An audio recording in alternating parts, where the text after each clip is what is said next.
Good morning.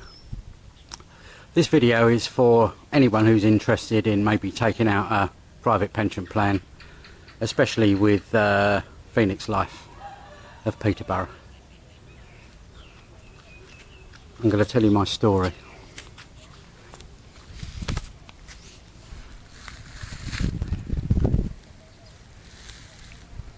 I decided about 4 years ago to cash in my private pension. This is basically the shortened version of the horrors of dealing with Phoenix Life. In the early 80s, I was working in London. I took my lunch break and there was a group of people standing around with clipboards and what have you, and I was invited into this meeting. They were saying to me, "Oh, there's something here that could be very, very useful to you. Maybe you should just pop in. You'll get a free prize as well." If I think it was a weekend away in a B&B somewhere. So I went in and was then subjected to the most intimidating and hard sell that you could actually believe. Being the early 80s, it was all new to me. I was sort of quite young in those days. I was like in my early 20s and green and didn't really know what was going on. But anybody who's been subjected to a timeshare salesman will know what I mean. But anyway, they were trying to sell me this private pension plan, and after an hour or so of grilling, and they were just not going to let me out the place, basically, until I signed up. Which in the end I signed up because I just needed to get out. It was just dreadful. Of course, in those days there was no cool-down period, or if there was, I certainly wasn't told about it, and I certainly didn't know. So I was subjected to this hard sell, which was absolutely dreadful, and ended up buying this policy, which I couldn't afford. I told them I couldn't afford it. My wife had just given birth to a young son. We'd just taken out a new mortgage, and we didn't have the money. But they just closed their ears to that. They weren't interested in that. All they were interested in is getting my signature on that piece of paper, which they readily did. So, after that,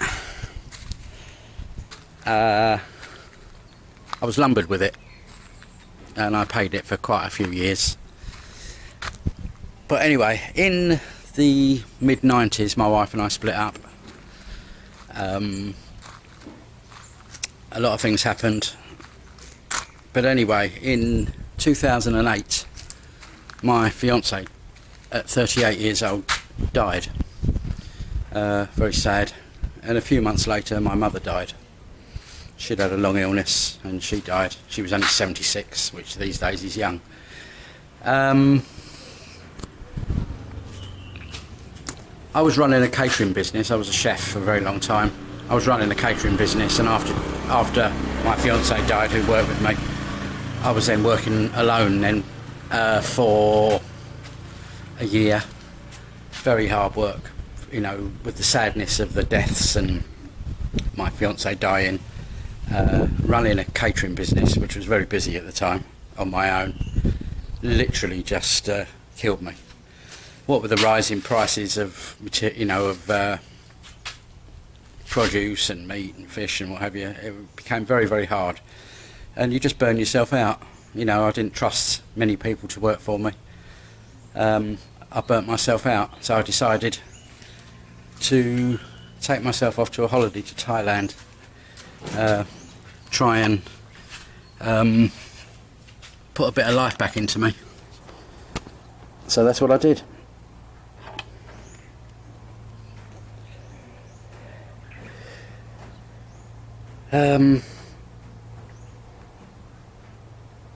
Excuse me being slow, but I just want to make sure that I get all the details in. But anyway, I decided to cash in this, after a sort of long consideration, I decided to sort of cash in my pension. Give me a bit of extra money, what have you.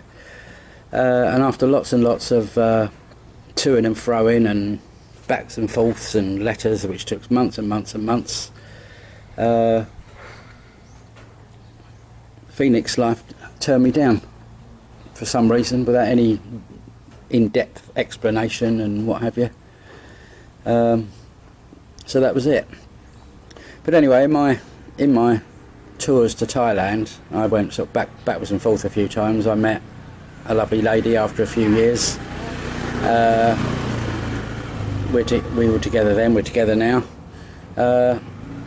After coming to Thailand, I always decided I wanted to be here full time. So I did in the end. I just sold up at home. You know, and by the time you pay mortgages back and loans back and this, that and the other, you're only left with like a certain amount. But anyway, we built a house here, and now we live here. Unfortunately, I was wrongly informed by the old bar chat, you know, people talking about work permits and what have you.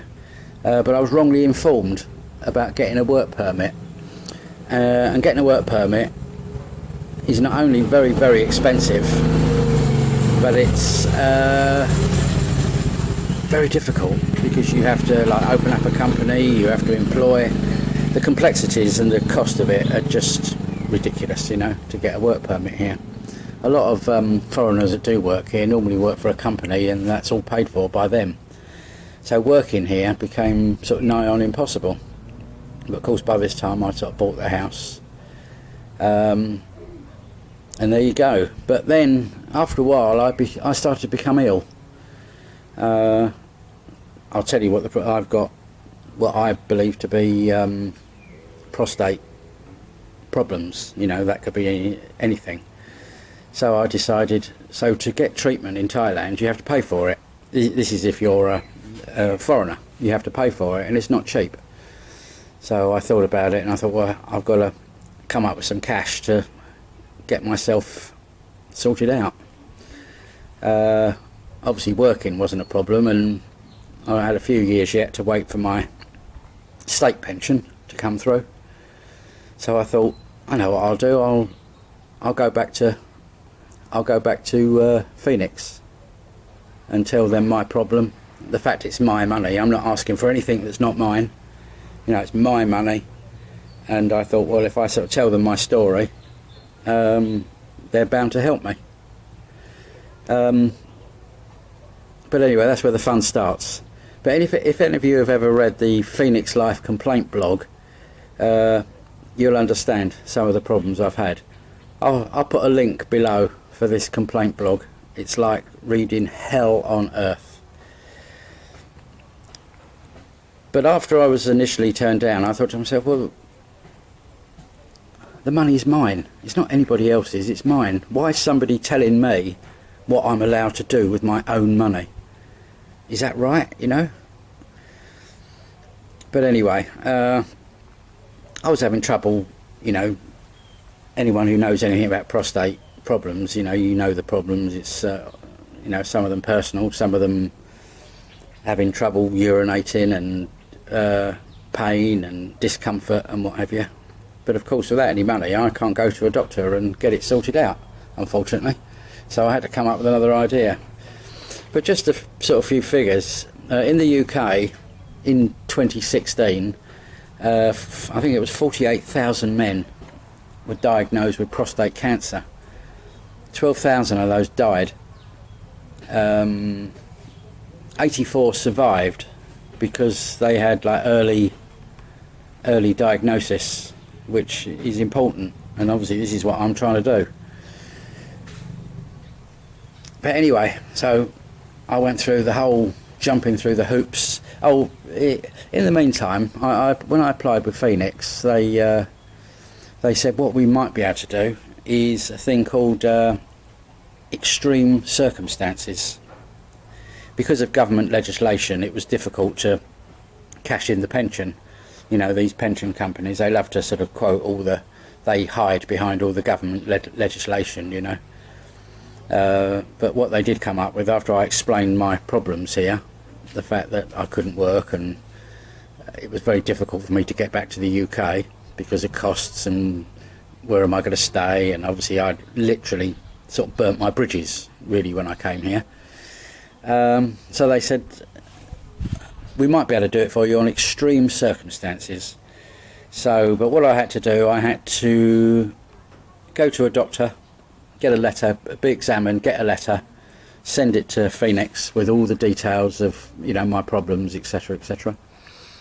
So I didn't have the money to go to a doctor. You know, these things cost a lot of money to be examined and what have you. So I sort of begged, stole and borrow, and a very good friend of mine, he helped me out. He lent me the money to get a doctor at one of the big hospitals here. Now the doctor I chose in the end was a top doctor, consultant in this field, in the field of prostate and what have you, and he's also the top army doctor for Udon Thani, which is where I live in Thailand. And I thought, well, I could go to a normal hospital and just see a normal doctor, but I thought, well, if I go to a consultant, and as it turned out, it was no more expensive to use him than it was to use any other doctor. But I thought that might give my story a little bit more credence if the doctor, you know, if the doctor's a consultant. So he produced a letter. The letter was a bit basic, but it did sort of state my problem. But I also did send Phoenix his telephone number and his name and what have you. So there was no, you know, I was not hiding behind anything. You know, I gave them all the extra details. But in this time of me waiting, I've lost, you know, I'm not skinny now, but I've lost over 6 stone now in weight in this time, caused by illness, being short of money, not being able to buy good food and what have you. And I've even sent Phoenix a before and after photograph of me, so they can see the difference, you know. But so after getting all this paperwork together and sending it to Phoenix, I'm still waiting for a reasonable reply. In the meantime, I even got hold of Phoenix's CEO, Andy Moss, who, to be honest, is about as useful as a chocolate fire guard. He knew all that. I'd sent him an email because I thought, well, just go to the top man, you know, because they were dragging their feet and making up all sorts of excuses and what have you. So I sent Andy Moss, the CEO of Phoenix, a number of emails saying to him, please help, this is the situation I'm in a lot of pain, you know, we've had a letter from the doctor, blah blah blah blah blah. And his reply to me was, oh, how good of you to send me an email, I've passed it on to customer relations. So that was really good, you know. I'm sorry to disturb you, Mr. Andy Moss. I know you're a very busy man. You know, what's important to me is obviously not important to you. So thank you very much for disturbing your busy day, you know, just to be passed on to customer relations, who are the most cold and unfriendly, well, the whole company is cold and unfriendly to deal with, you know. So I suggest anybody who's a potential customer, read the blogs. Don't invest 1 penny in Phoenix Life, because you're putting, all the time you're putting money in and keeping quiet, you'll be fine.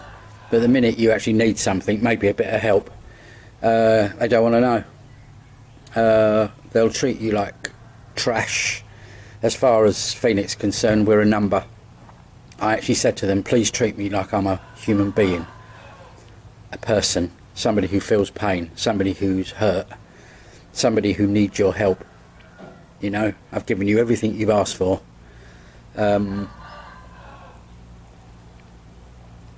wouldn't wish Phoenix Life on my worst enemy. Really seriously think about, if you're thinking of using them, don't. Worst company I've ever dealt with. And I didn't actually start reading the blogs till I was well into this. I didn't sort of read the blogs and think, oh great, I'll jump on the bandwagon. When I read them, it was like almost like reading my own story with a lot of these people. Just I think in all the blogs I read, the blog thing I read, it was they gave a percentage of good, bad or indifferent. Well, it was 92% bad blog, about 3% good and about 2% sort of okay. But anyway, now I have to sit back in further pain, severe distress, because I'm worried, you know, the longer you leave these things, the worse they're going to get. They don't get better themselves, do they? You know, I get up in the morning, I can't go to the toilet, I feel as though my whole bladder's going to explode sometimes, because it's the build-up of, I can't release my urine, and apart from anything else, it's really scary. But I'll sit here, wait while Phoenix Life twiddle their thumbs, and I think the only thing I can really say here is Phoenix Life are working for Phoenix Life, not for us. That's blindingly obvious. So make any comments, good, bad. You know, a lot of you may think it's my own fault for getting myself into this situation. The situation I'm in is not the point. We all make mistakes. We all get ourselves in situations. It's not the point. The point is, Phoenix Life could help me if they wanted to.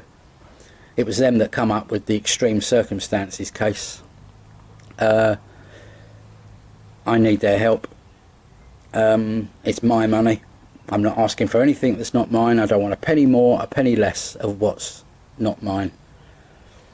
You know, the situation I'm in is neither here nor there, but I'm in it, and they could help me if they really wanted to.